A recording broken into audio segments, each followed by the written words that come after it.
这个拳击菜鸟侯忠命挑战冠军，他死死地盯着对手的脚，瞅准时机，直接一记刺拳打出，所有人都震惊。小菜鸟伊布竟然真的能和冠军选手宫田打得有来有回。伊布疯了一般挥出刺拳，脑子里此时只有一个信念：只要打败面前的敌人，就能加入拳击会馆。冠军级的宫田只能一味闪躲，这又快又狠的刺拳根本不像一个菜鸟能做到的事儿。片刻功夫，宫田就被逼到角落，伊布抓住机会就要给他一招重拳，可这一招不光没有打中宫田，反而是让自身失去平衡，直接倒地。全场人这才明白，伊布这个菜鸟竟然只会刺拳。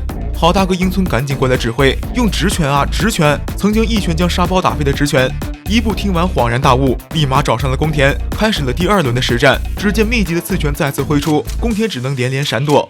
只见伊布稳扎稳打，终于将宫田逼得连连后退。如此好的时机怎能放过？一记直拳打出，宫田的防御竟然被轻松击破，破绽也在此时显现。伊布立马抓住机会，又是一记直拳。可就在这时，